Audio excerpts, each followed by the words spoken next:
So welcome guys back to another video in the channel. It's been a while. It's definitely been a while. Not really done much over the international break, but I want to change that today because obviously this weekend we play Liverpool in the Premier League, so I'll make sure to do a match reaction for that and also the under-23 game, which will be, I can't remember, but I'll be doing one for that as well. But today I want to talk about financial fair play. Now this is something that has been under the debate of football for many years. Many years, financial fair play has been discussed and it's been touted around from Man City's 2-year ban, which didn't happen, from European football, to PSG's crazy transfer window, and how Nasser Al Khalifa claims, as you can see in this quote here, I'm going to read out.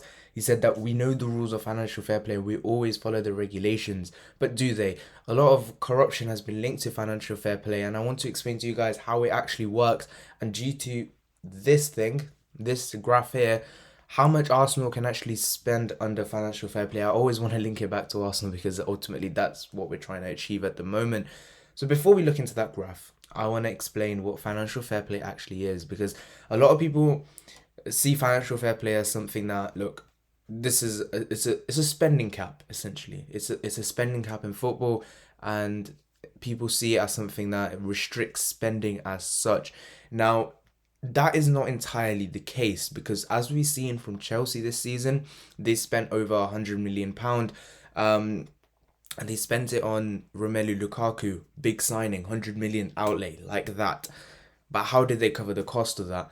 Well, they sold the likes of Livramento, Boha, Victor Moses, all these other players, Tammy Abraham, and they managed to cover up and not actually make that. They managed to actually make a profit on that signing, even though Arsenal could just about spend more than Chelsea. Chelsea can, from the graph, they can spend around 200.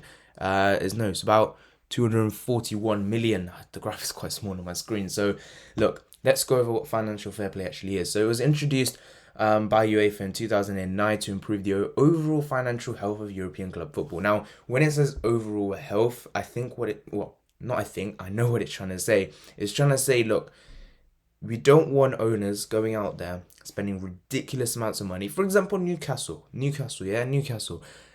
don't want them spending absolutely ridiculous amounts of money, and then they don't want them to go in debt, because transfers work in installments. Every single transfer is an installment. So what they don't want is, they don't want too many installments piling up to the point that if the income from revenue streams isn't high enough, they can't cover those costs, and ultimately clubs can go into administration. Now, that's what that means.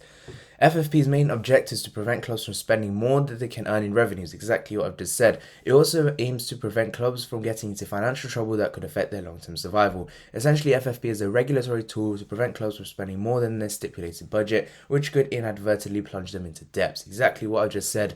And that is essentially the main premise of why financial fair play is in football. Now, how does it work? UEFA permits football clubs to spend no more than £3.9 million over what they can earn in a 3-year assessment period. There is, however, a new limit of €30 million if the owners of the club or related party can cover these losses. Now, what this means is that, let's say Arsenal one year earning revenues of £400 million. Now, we can't then go out and spend without any owner's input. We can't go out and then spend £403 million. We cannot go and do that over a 3-year period, because then that would be in breach of financial fair play, unless the owner, as I said, I'm going to read that bit again. However, there is a new limit of €30 million if the owners of the clubs, so Stan Kroenke, or a related party can cover these losses like that. Now, Stan Kroenke hasn't put any input into Arsenal transfers. He's mainly just covered the stadium debt, which has also helped us cover losses. So we can probably spend more money, which has helped us. Definitely, it's helped us. And that is essentially the premise of what it is.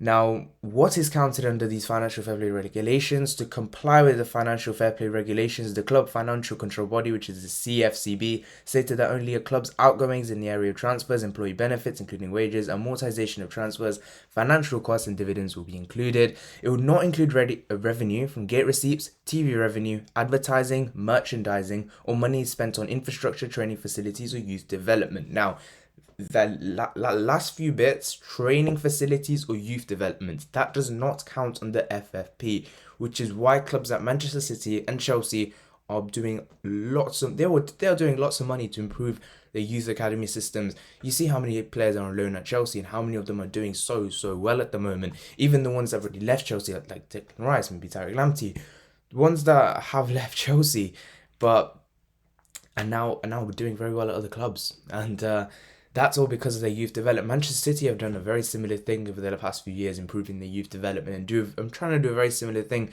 to what Chelsea are doing at the moment. Now, what are the punishments of breaking FFP?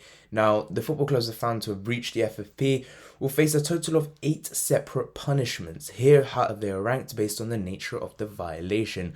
A reprimand, which is a warning, a fine, a point deduction, withholding of revenue from a UEFA competition. So basically, if a club wins the Champions League, like, I don't know, Man City, and then they're found in breaching FFP, then a percentage of that revenue won from the Champions League will be cut. Prohibition to register new players for UEFA competitions. So if someone's as a new player, they cannot register them for UEFA, that's obvious. Restrictions on number of players a club can register for UEFA competition. So maybe if, let's say, Man City have a squad of 30, they can only register 25 or 20, something like that. Disqualification from a club competition in progress and exclusion from future competitions. Now look, some of the criticisms, let's just have a little go through of that. The first and most notable drawback of the financial fair play is creating a bias between the wealthier clubs and their teams fighting to secure European football. Sponsorship is not an area which the FFP can easily meddle in. Any sponsorship revenue received by a club after having their sponsorship deals investigated and given a clear record will be considered an exemption from financial fair play. Early this year, UEFA President Alexander Trefrin confirmed that plans are in place to abolish the FFP regulations and replace them with a salary cap and luxury tax. As per reports, clubs in European competition will be allowed to spend 70% of their revenue on salaries. Any team that breaches the new rules will have to pay a luxury tax, whether equivalent or more of any overspend will go into the pot split amongst other clubs. Now, look, this is the main point: the fact that it has created a divide between the wealthier clubs like your Man Cities, PSGs, and then it could create a divide between the clubs that are just about getting to European football. Maybe you could include Leicester into that argument. Now look, Man City, PSG, they're going to get most of the sponsors. Leicester, maybe not so. I'm using Leicester because, look, just about qualifying for Europe, they're not the biggest team. It's a good example to use. Now, this is why it can be a dodgy bias area, because they can get all that sponsorship revenue, spend all that money, and FFP can't really do much about it. And if they do, Man City were done for FFP, they can just turn around, show their receipts, maybe some corruption involved, and show that they haven't been in breach of financial fair play. Now, looking at Arsenal specifically, because I do want to wrap this round to Arsenal to end the video, and I want to look at the graph you can see on the screen at the moment, and that is the graph of how much Arsenal can spend in FFP, the wiggle room they have after this summer. According to the graph, Arsenal can spend £201 million at the moment. Now, that is a very interesting figure, because look at Spurs, they have £400 million of wiggle room. Maybe that's got to do with all of their other revenue they've got, maybe because of the new stadium, because stadium, it does not count in FFP, so that has not been taken into account. And you can see right at the top end there, Villa have only 5 million. So, for example, Aston Villa, if they spend 8 million more without selling players, they're in breach of FFP. Everton, they've got a long way to go, but Arsenal at the moment in a pretty healthy position. £201 million we can spend, and then if we want to try and change that, we'll have to sell players, and then so we can spend more on the amortization of transfers, which we can do. So hopefully this video has helped you guys understand what FFP, financial fair play, actually means. Leave any comments in the comment section down below. I am by no means any financial advisor, businessman, or economist. I'm just giving my view on what I feel FFP is, and just looking with the help of a website as well, and looking at what UEFA have stipulated as well. So thank you guys so much for watching the video. If you have enjoyed, please leave a like and subscribe. See you guys in the next one. Bye bye.